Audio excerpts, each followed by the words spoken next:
Saison après saison, l'US Wascal se fond toujours un peu plus dans le paysage de la D2.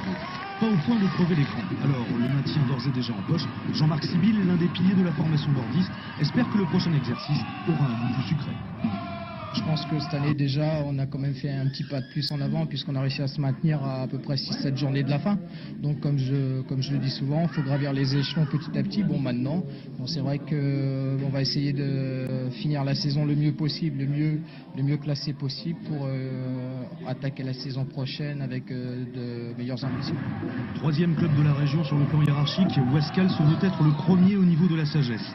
Avec des joueurs prêtés par Lens et Lille, l'entente sportive se forge un effectif à moindre coût et pense servir à l'avenir de laboratoire pour les deux équipes phares de la région. Je crois qu'effectivement, être le laboratoire des clubs de première division de la région nordiste me semble un bon compromis, me semble un bon projet pour ce qu'on a déjà mis en place. Parce que cette année, on avait déjà Oulmers, on avait Caïssi, on avait Derny, on avait deux jeunes joueurs aussi qui se sont révélés, la promotion interne du club avec des Mouissi,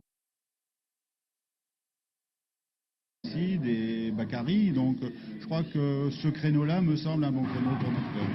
Le créneau choisi face à Nîmes n'a rien d'enviable. Prendre 2 buts sur 2 corners dans les 10 premières minutes de jeu, œuvre de Vosalo et Benyachou, c'est un créneau plutôt catastrophique. D'ailleurs, la réduction du score signé Fouette Soltali est un peu plus laborieuse. Le Wascalien conclut avec l'aide du poteau après 2 essais avortés de Derny et Mal. Mais le calvaire wascalien n'est pas fini. Varalon inscrit un 3e but avant que les locaux ne reviennent à une longueur sur un pénalty de Stéphane Derny. Nîmes mène 3-2 à la pause et les consignes de Michel Titeka ne semblent pas avoir été perçues 5 sur 5.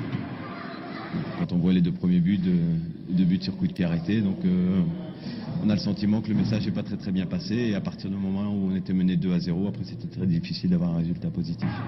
Affirmatif, Wascal revient pourtant à 3 partout sur ce tir en pivot de Robert Malm. Nous n'en sommes qu'à l'heure de jeu, mais à 5 minutes du terme, couvert par Thierry Sigan, Boulebda n'a aucun mal à tromper Jean-Marc Sibyl. Nîmes s'impose 4-3. Wascal a au moins reçu une leçon pour la saison prochaine, savoir gérer la venue d'une lanterne rouge au même titre qu'une équipe de prestige, à méditer.